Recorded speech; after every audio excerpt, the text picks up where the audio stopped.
भाई, आइए जनाब इधर। हम स्टेट ग्रांड सेक्रेटरी हैं इस पार्टी के, प्रदेश संयुक्त सचिव। प्रदेश संयुक्त सचिव कौन सी पार्टी है आपकी भाई? ऑल इंडिया मजलिस इत्तेहादुल मुस्लिमीन, जिसको AIMIM कहते हैं। सही पकड़े, सही पकड़े हैं। बिल्कुल। क्या है इस पार्टी की खासियत? इस पार्टी की खासियत यह है कि इसका चेहरा बैरिस्टर असदुद्दीन अवैसी है। इस पार्टी की खासियत यह है कि बिहार में इसका चेहरा अख्तरुल ईमान है। अच्छा, आप अपने विधायक साहब के बारे में कुछ बता रहे थे, बताइए। हम कुछ नहीं बता रहे थे आपको, आप मेरे पूछ रहे थे। नहीं, आप बता रहे थे कि वो आप मेरे पूछ रहे थे तब हम आपको बता रहे थे। वही जाहिर सी बात है, मैं पूछूं आप बताएं। बात मसला एक ही है कि आप बता रहे, तारीफ कर रहे थे कि उनको सबसे ज्यादा वोट्स आए। कितने? नहीं, सेकेंड लार्जेस्ट। Second largest. अच्छा, अख्तरुल ईमान के साहब के सियासी सफ़र और उनके कारनामे की एक बड़ी फहरिस्त है। हम समझ रहे हैं कि अगर उसको बताया जाए अच्छा, तो आपका व्यूअर्स को बहुत वक्त लगेगा सुनने में। हाँ, लेकिन फिर भी थोड़ा बहुत। अख्तरुल ईमान साहब पहले जिला परिषद चुने, पहली अपनी ज़िंदगी के इलेक्शन जो लड़े, जिला परिषद लड़े। अच्छा। और वो प्रचार नहीं कर रहे थे, उस क्षेत्र के लोग प्रचार कर रहे थे और बेबहा वोट से जीते।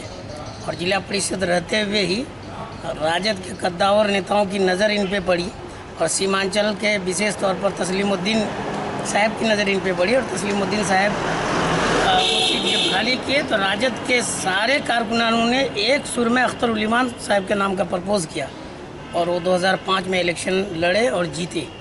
फिर 5 में जब सरकार बिहार में नहीं बनी, फरवरी 2005 में दोबारा चुनाव हुआ। रामविलास पासवान चाबी वाले लेके चले गए थे। तो चाबी तो रह गई वहीं पे जी। तो नवंबर में फिर चुनाव हुआ, फिर अख्तरुल ईमान साहब जीते। 2010 में फिर अख्तरुल ईमान साहब जीते। तो 9 साल राजद का MLA भी रहे वो। सूर्य नमस्कार का एक प्रोग्राम जो हो रहा था नीतीश कुमार के कार्यकाल में। अच्छा। सबसे ज़्यादा सुर्खी उनको उसी वक्त मिली। तो इन्होंने कहा कि मैं पब्लिक का नुमाइंदा हूँ, पब्लिक हित में जो बेहतर होता है। मैं एक हिंदुस्तानी होने के नाते साथ साथ मैं एक मुसलमान भी हूँ। बच्चों को स्कूलों में धार्मिक ग्रंथ का कोई मसला नहीं है, ये देश सेकुलर है।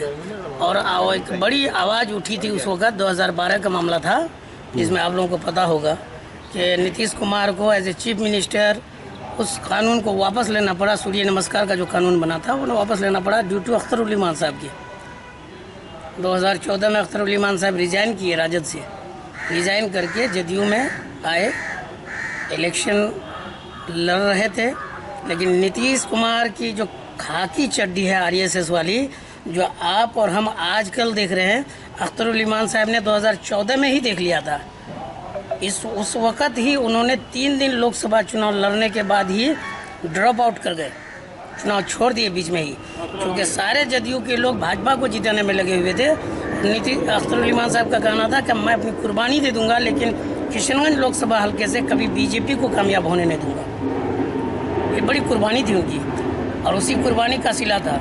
हालांकि वो सत्ता से तो बेदखल रहे, विधायकी चली गई। 2014 से लेकर 20 तक स्ट्रगल किए, पूरे सीमांचल में स्ट्रगल किए, डोर टू डोर कैंपेन किए। और 2014 में ही जब जदयू से ड्रॉप आउट किए तो वो अवैसी साहब के संपर्क में आए और MIM को 2015 में लॉन्च किए बिहार में। और उस वक़्त 6 सीटों में चुनाव लड़ी गई। MIM को लोग उस वक़्त, बिहार के लोग अवैसी साहब को तो जानते थे, लेकिन इस पार्टी के मैनिफेस्टो, इस पार्टी के कारनामे से अवगत नहीं थे। अभी भी नहीं है,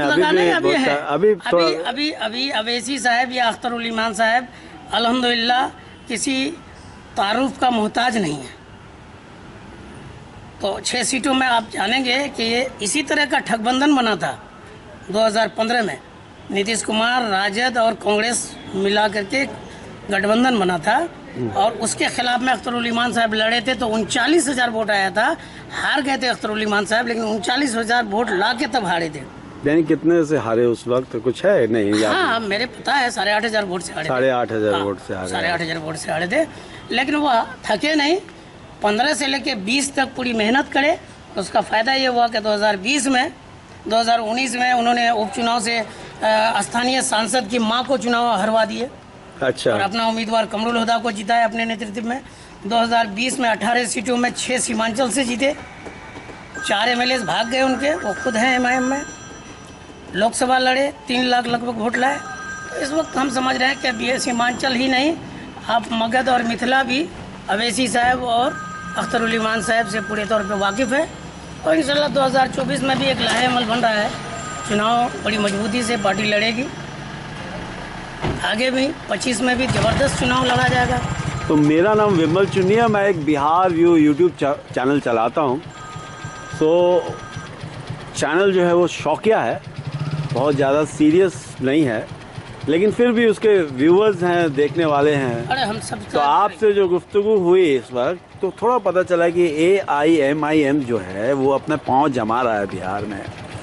तो आप जो 2024 का चुनाव है उसमें क्या देखते हैं आप, कैसे देखते हैं? 2024 का चुनाव किसकी मतलब कैसा है बताइए। देखिए, आप 2024 का चुनाव आप 2020 के गुज़श्ता चुनाव को ही वही मापदंड और वही पैरामीटर पे होना है। नीतीश कुमार यहाँ पे बड़ा माने नहीं रखता है। अवाम में नीतीश कुमार का कोई TRP नहीं है।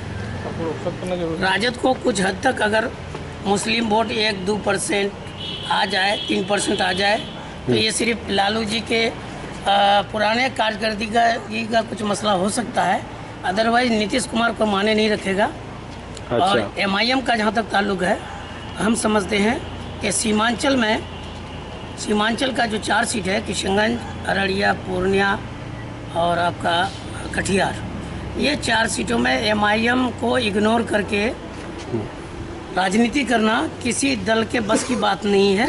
ये बात नीतीश कुमार के पिछले कैबिनेट की मीटिंग में भी आप लोगों को पता चल गया होगा कि नीतीश कुमार जैसा आदमी जो 17 साल से मुख्यमंत्री बने हुए है, करवट बदलता है, कभी हाफ पैंट पहनता है, कभी फुल पैंट पहनता है, लेकिन मुख्यमंत्री है वो।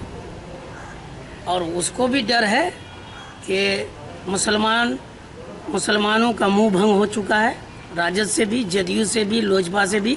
बीजेपी से तो पूरे तौर पे निराश ही है मुसलमान, कोई तवक्का है नहीं। लेकिन इन लोगों पे जो भरोसा किया, इन लोगों ने भी धोखा किया है।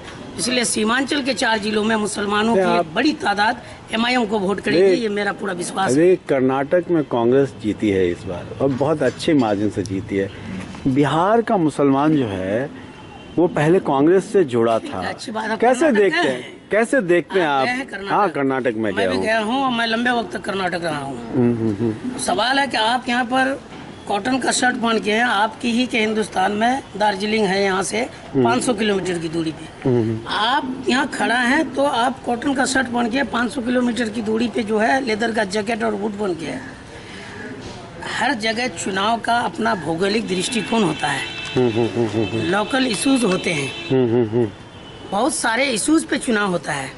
चुनाव के फेस पे नहीं होता, लोकल इश्यूज पे होता है। कांग्रेस को कैसे देखते हैं आप लोग? आपको तो बता ही रहे हैं आप। बीजेपी, अब वहाँ तो हम इलेक्शन लड़ नहीं रहे हैं, वहाँ हम लोगों ने 3 सीट पे इलेक्शन लड़ा, सिर्फ 3 सीट पे, और 292 सीट है वहाँ, 3 सीट पे विधानसभा लड़े। वहाँ भाजपा का बदल के रूप में कांग्रेस को वोट आया है। और वहाँ का जो हिंदू है वो सेकुलर ब्रेन का हिंदू है। वहाँ का जो बहुसंख्यक है वो पूरे तौर पे सेकुलर ब्रेन का है, उसको हिंदुत्व के मसले से कोई मतलब नहीं है। जिस तरह से बिहार में नीतीश कुमार ने RSS को मजबूत किया है, दूसरी जगह RSS इस तरह मजबूत नहीं हुआ है। योगी ने RSS को मजबूत अगर यूपी में किया है तो वो उसकी जिम्मेदारी बनती थी। लेकिन नीतीश कुमार ने यहाँ के अक़लियतों के साथ धोखा करके 17 साल तक RSS को बिहार में मजबूत किया है। इसलिए इसको परिणाम मिलेगा 2024 में, इसका सारा आंकड़ा 0 पे आउट हो जाएगा। AIMIM जो है वो मुसलमानों के वोट को अपना वोट मानती है, दलितों को भी मानती है। आप इसमें कांग्रेस का कितना शेयर मानते हैं?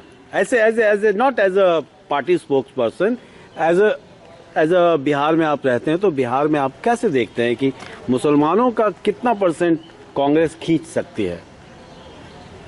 देखिए, कांग्रेस के पास तो कोई दुकानदारी बची नहीं। 70 खुदाओं को मानने वाले एक प्लेटफॉर्म पे 2014 से हो गया। इन लोगों को समझ में आ जाना चाहिए, ये लोग सिर्फ मुसलमानों के कंधे पे चढ़ के पार्लियामेंट जाना चाहता है, मुसलमानोों को हिस्सेदारी देना नहीं चाहता है।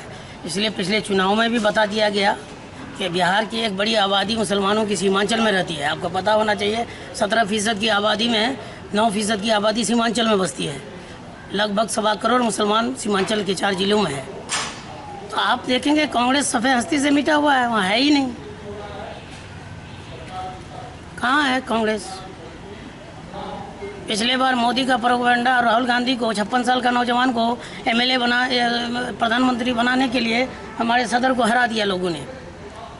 बड़े बड़े हमारे कौम में भी बहुत लोग हैं जो जिसकी कीमत लगाई जा रही है और उन्हें हेलीकॉप्टर लेकर के उतरता है और गुमराह कर रहा है। लेकिन 2019 और 2024 में बहुत फ़र्क है। लोग जान गए, अख्तर उल ईमान साहब की लीडरशिप को बिहार में कबूल भी कर लिया है और बैरिस्टर असदुद्दीन अवैसी साहब की लीडरशिप को पूरे हिंदुस्तान के मजलूमों ने कबूल कर लिया है। चलिए शुक्रिया। मेरा नाम विमल चुन्नी है। साथियों, आपसे अदबन गुजारिश है कि बिहार व्यूज़ को ज़रूर सब्सक्राइब करिए। मेरे बड़े भाई चुन्नी भाई के यूट्यूब चैनल को सपोर्ट कीजिए, फेवर कीजिए, दुआ दीजिए, पढ़े कीजिए। ईश्वर से दुआ करते हैं कि अपनी तारीफ भी बताते जाइए। मैं Ishtiyaq Ahmad, MIM joint secretary Bihar. Thank you very much. Thank you. Thank you.